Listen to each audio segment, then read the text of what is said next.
Hello, YouTube. This is the crossover. This is the fourth installment in my series where we break down every team's offseason goals as well as their previous season.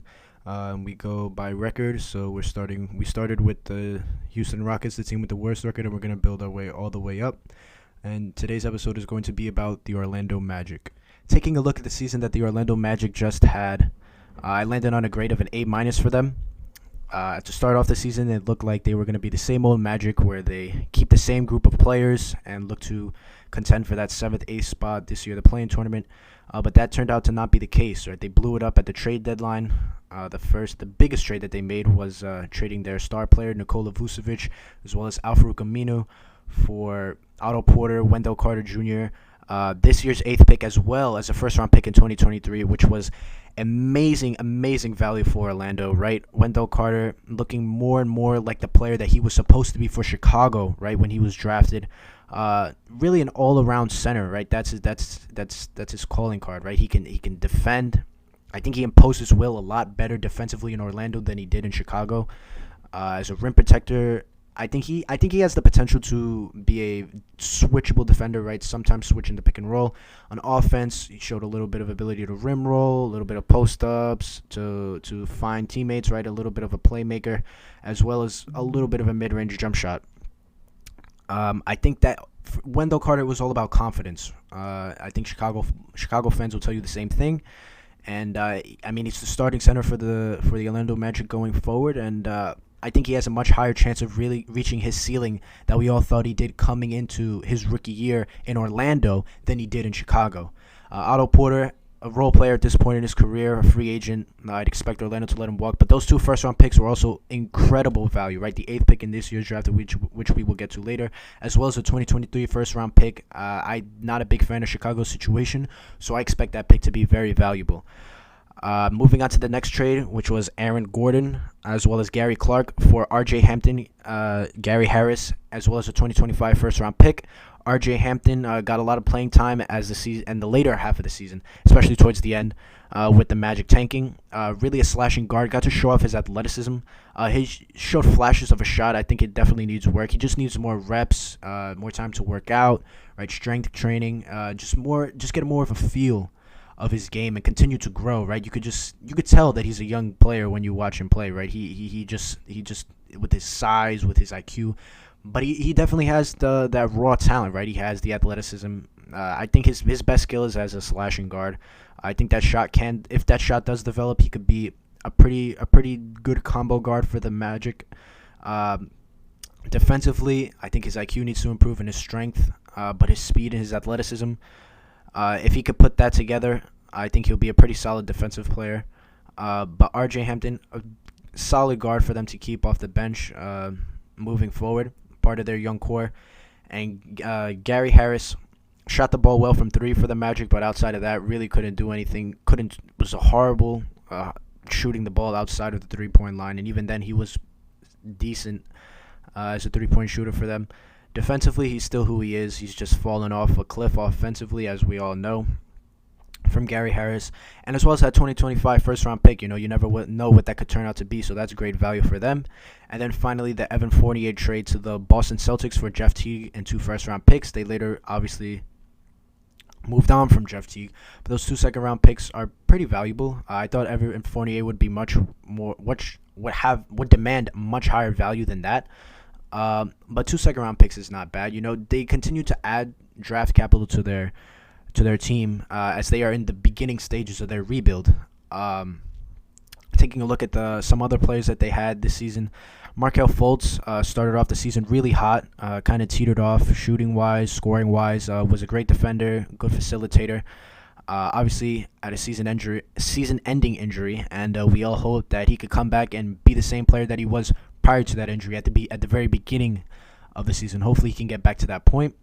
Cole Anthony had a pretty surprising rookie season. I thought he was going to struggle more than he did. Has a funky shot, not a great handle, or good, not great handle, I should say. His athleticism, I don't think translated as much as it did from college to the NBA. But I think with more space, I think he'll be able to showcase his athleticism a little bit more. Definitely see it. I think he's really an undersized two guard. I think he's a spark plug off the bench, and I think that's the role that Orlando should continue to keep him in until unless he continues to grow that handle and that outside shot. Good effort defensively. Seems like a great locker room presence, right? A professional. His whole entire life he's been in the spotlight, so solid piece for Orlando moving forward. A great value at that pick in the right outside the lottery for them. Chuma Okeke, valuable two-way player for them, I think. Great defender, good effort. Shot the ball a lot better than I thought he would. Even though he didn't average that many points, but I think Chuma Okeke, very valuable role player moving forward. And then obviously Jonathan Isaac missed the whole season with that ACL injury in the bubble. And yeah, that was pretty much Orlando's core, how they performed this season.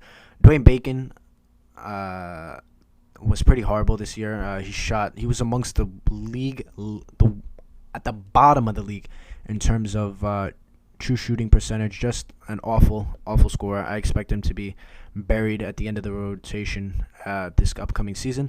But all in all, Orlando, they made the right move, right? They committed to the rebuild. They got great value. They got a lot of young players that will continue to build around each other. As well as the firing of Steve Clifford. I think that was the right move. I think he's a veteran coach. I don't think he's suited for a rebuild. And hopefully they hire their right coach moving forward. Next up for the Magic, I have their offseason goals. I say that they have to swing big with their 2 top 10 picks this year, right? Go all in, right? Draft players that they think have the highest ceiling, because if they can land at least one star player with one of their top 10 picks, then they're really set. Because they have a lot of young players who are going to be solid. All they need is like that one star player, right? The same thing that we said with the Pistons in the last video, right? They got a lot of good players. All they needed was that number one player, right? And they got that with the number 1 pick, so they don't really have to think all that much. The Magic have a little bit of thinking to do. We'll get to their draft situation later, who I think that they should look at with their 2 picks. But, they need to go with whoever they think are the 2 best players, right? Highest ceiling, best players. That's what they need to do. Swing big, because if they land a franchise player with either one of these picks, then they're really set and their future's looking a lot brighter. Number 2, I have hire a young head coach. I think that's very, very important for them.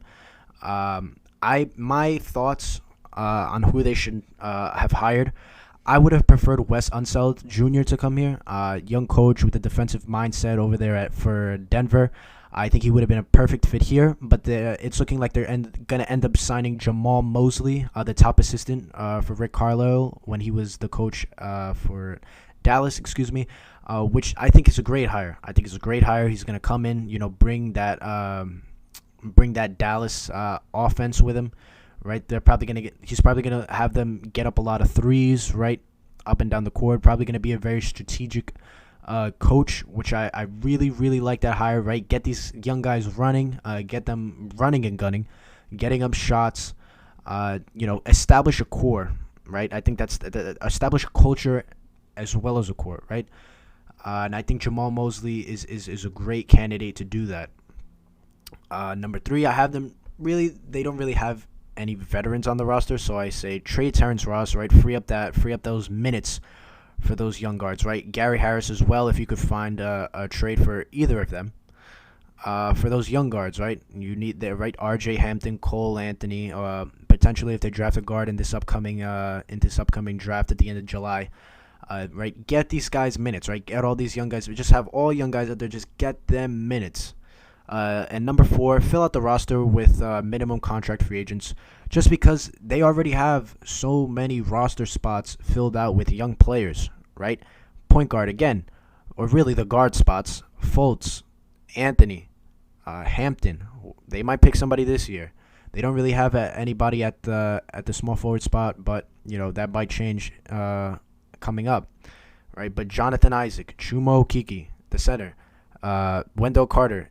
If they keep Mo Bamba, right? All young guys. You want to get these guys as many minutes as possible to figure out who you're going to keep and who you're not going to keep moving forward. So you don't need to bring in guys that are going to take up their their minutes. So try to trade the veterans that you do have. Fill out the contract with guys just to add depth, and make sure that these young guys get minutes. Next up, taking a look at the salary cap for the Orlando Magic, we have Gary Harris coming in at almost $20.5 million. Again, how I mentioned, you try to trade Gary Harris. There's probably not going to be too many teams that are going to be willing to take on Gary Harris making that much money. I wouldn't mind them attaching maybe a second round pick or two to Gary Harris to try and move him. I'm sure there's some team out there that would definitely take him up for a second or two, maybe a contender, maybe get on another contract of that ilk. But again, it's going to be kind of hard to move on from Gary Harris at that contract. But if they can find a trade for him, I think they should pull the trigger and do it. Next up, we got Jonathan Isaac, $17 million for the next 4 years, which is a great contract. Obviously, his rookie extension. I'm glad that they got him locked up. Jonathan Isaac is a special defender. I think he could go down as the best. He was this all defensive player this young, at this early in his career, at that age, that young. So, I mean, sky's the limit for him defensively, and he was improving offensively. So, I mean, he could become a two-way star for the Magic in the very near future. Hopefully, he heals up. He's had injury concerns his whole career. So, if he can clear that up and continue to develop, I mean, this contract is going to look like a steal moving forward. Again, Terrence Ross at $12.5 million. I think Terrence Ross, again, I think he's starting to decline a little, but there's definitely contenders that would definitely take him on. Especially at $12.5 million, definitely a lot more tradable than Gary Harris. So I think the Magic should definitely go ahead and pull the trigger on any kind of deal that they have with Terrence Ross. Mo Bamba making $7 million, the biggest disappointment on this team. I hope that they move on from him. Maybe they keep him and have him and Carter duke it out for that starting center spot. But I think he definitely needs a fresh situation. I think there's a lot of times where we just look him on the court and he's just pretty unmotivated. I mean, he added muscle. I think he has that stretch five ability. So I think some team out there would definitely see Mo Bamba as a tantalizing player to pick up and see what he turns out into. But I think he definitely needs a fresh start. But, if they keep him at $7 million, it's a bit pricey for the production that he's been putting up thus far in his career. But if they keep him, I think that they definitely need to prioritize him. I think Carter is definitely the starting center. Him and Bamba are essentially making the same amount of money as we see here, basically $7 million. But if they decide to keep Bamba, especially that $7.5 million price range, where that money could be spent filling out the rest of the depth for the roster, I think they definitely need to go ahead and give him at least 20-25 minutes per game, just to see what you have in him. Again, Carter with that $7 million, their starting center moving forward, looking like their center of the future from the later half of the season, as we previously discussed, at $7 million, great value. Guys like Cole Anthony at $3 million, again, great value for Cole. Michael Carter-Williams, I'm not sure if a team would be looking to pick up Carter-Williams. A solid defender, just can't really do much on offense. We all know about his shooting woes. At $3 million, I'm sure there would be some contender that would need defense that guard spots, maybe like a Utah, maybe Denver, just to get spot defensive minutes. Chuma Okeke at $3 million, again, great value, and RJ Hampton at $2 million, great value. Dwayne Bacon's contract is non-guaranteed. I included him all the way at the bottom just because it's, again, non-guaranteed. But, I mean, he was amongst the least efficient players in the NBA this past season, so I would not hold on to him. I would let him go. I'm pretty curious, Magic fans, to any Magic fan out there, give me your opinions on Dwayne Bacon in the comment section. I want to see whether you guys would be cool with the Magic bringing him back or not. He's a young player, but again, I think he just took way too many shots, was just super inefficient. I would think they should let him go. But again, Magic fans, let me know down in the comment section your opinion on Dwayne Bacon and whether the Magic should bring him back or not. Taking a look at the potential draft picks for the Orlando Magic, at the 5th pick, obviously Jonathan Kuminga is going to be the pick there. Just finished his season in the G League, where he held his own against NBA competition, when he was supposed to be a senior in high school. That shot creation ability at that size that he's shown flashes of, as well as that defensive versatility. He could be a real two-way star in the NBA. Whether or not he reaches that ceiling, I have doubts about, just because I have pretty big concerns about his touch and his IQ. But again, at that age, I mean, he's supposed to be a senior in high school, so you can't really hold it too much against him. He's going to come in day one, and the Magic are presumably going to give him the keys to the offense, be that number one option. So I expect him to come into the NBA struggle, and if he does reach a ceiling, it's going to take time, again, with that age and that IQ and that touch. But Jonathan Kuminga at the 5th pick, solid pick, and hopefully he could be the franchise player for the Magic moving forward. With the 8th pick, I have them. My opinion, I think it's James Bouknight's the pick here, right? It doesn't make sense to take another project player similar to Jonathan Kuminga with Keon Johnson, who we'll talk about Keon Johnson first before James Bouknight, where he's really a freak athlete, right? That 48-inch vertical broke the previous record at the NBA Combine, but the rest of his offensive game is practically a mess. He needs a lot of work with his jump shot from all three levels.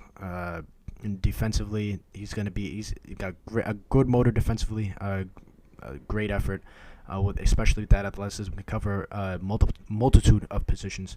But in the beginning of his NBA career, Keon Johnson, I doubt his shot is just so off the form, the touch, that it's going to take a long time to develop, where James Bouknight is a 6'4" bucket getter, 3-level scorer, shot pretty bad from 3 this past season, under 30%, but that form, that skill, that, again, James Bouknight is a freak athlete, just not the same level of athlete that Keon Johnson is, but he's got such a deep bag, such a good scorer, right? Only a sophomore in college.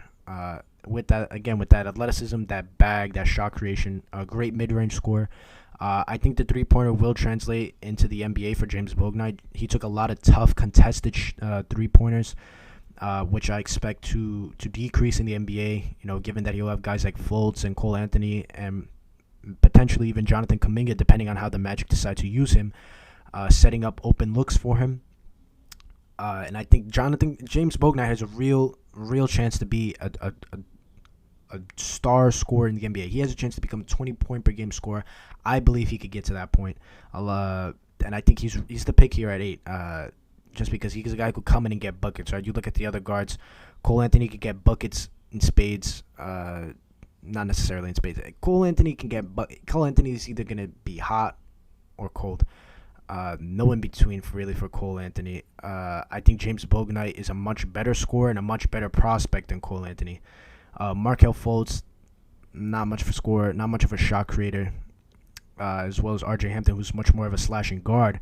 James Bouknight come in and be a jump shot creator, and maybe even a three-point shot creator. Right? He has the ability to get off the shots. It's just a matter of taking less contested shots, which he will take in the NBA. So he has the ability to bring something to the table that the Magic don't have, which is a big guard who can score, be a 3-level scorer, which I think would be very valuable, as opposed to Keon Johnson just essentially being a defensive role player who's a freak athlete for the Magic. Pick 33, Trey Murphy. I talked about him in the previous video with Detroit. He's probably going to go in the very late first round. We're talking like 26 to 30, or in the 30s of the second round. 6'9", two-way player, right? He's going to have a good, solid defensive impact in the NBA. He's going to be able to stretch the floor, space the floor, good shooter. At 21, don't expect him to develop too much more, but a 6'9", 3-and-D role player, you can't ask for much more than that. Could come in, add size to the Magic on both ends of the floor, as well as be a shooter for them, space the floor for guys like Kuminga, potentially Bouknight, Cole Anthony, R.J. Hampton off the bench. And JT Thor, a guy whose draft stock has been rising exponentially through this draft process. Big athlete, young, great size, solid touch. I think he's going to be a good shooter in the NBA. I think he has the foundation of becoming a good shooter. I think he has solid form. Would be a great pick. Fill that similar role to Trey Murphy. Would come off the bench, another developmental player. As a 33rd pick would be great value for the Magic. So again, I think Kuminga's a lock at 5. I think Bouknight is the obvious pick at 8, And for 33, if Trey Murphy's not available, then I think JT Thor is the pick at 33. And finally, we're going to take a look at some potential free agents for the Magic. As we took a look at their salary cap situation earlier, they don't have too much. We really don't have any money to spend in free agency. And as I previously stated, I don't think that they need to really worry about signing anybody, right? Just bring in bottom of the barrel guys who are just going to add depth to their roster so that they could give their young guys time to grow and learn what they are. The front office can learn what they are. So these are just some bottom of the barrel guys who would come in and space the floor, right? Tony Snell just finished off a season with the Hawks, is going to be a free agent. A guy who can come in, space the floor a little bit. Avery Bradley, probably just going to demand like a minimum contract. Not going to be much. Garrett Temple, again, finished with Chicago.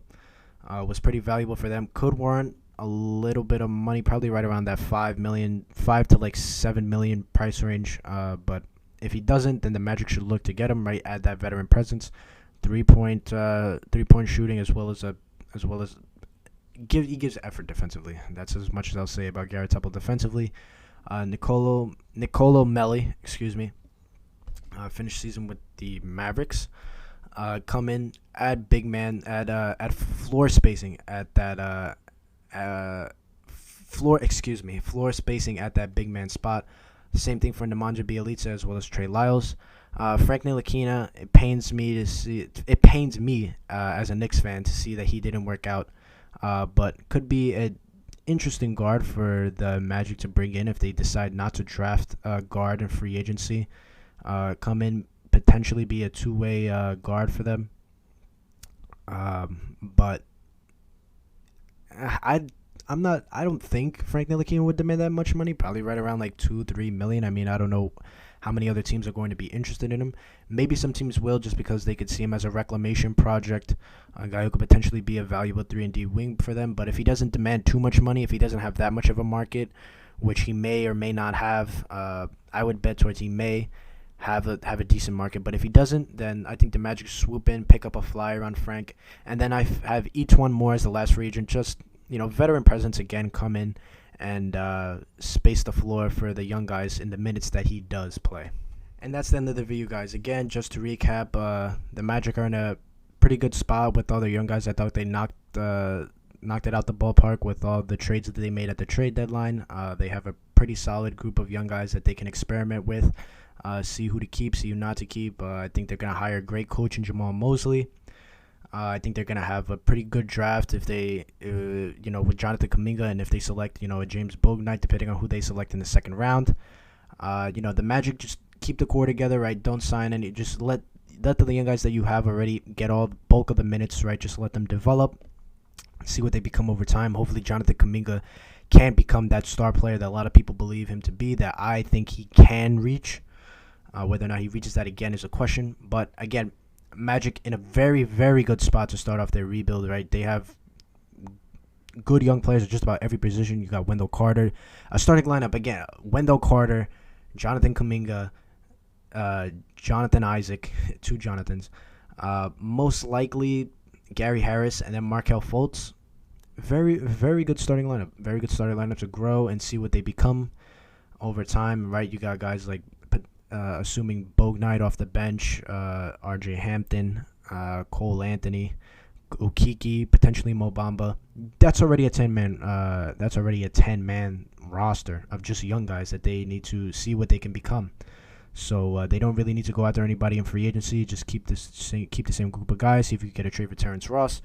And the Magic are in a great spot moving forward. Very happy for them. Very exciting time to be a Magic fan with all these young guys. And I wish for the best for the Magic fans. Because Lord knows they've been through a lot. So thank you so much for watching, guys. That's the end of the video. If you like what you saw, please subscribe, share with a friend. Next video will be about the Oklahoma City Thunder, so stay tuned for that. Thank you so much for watching, guys, and please take care.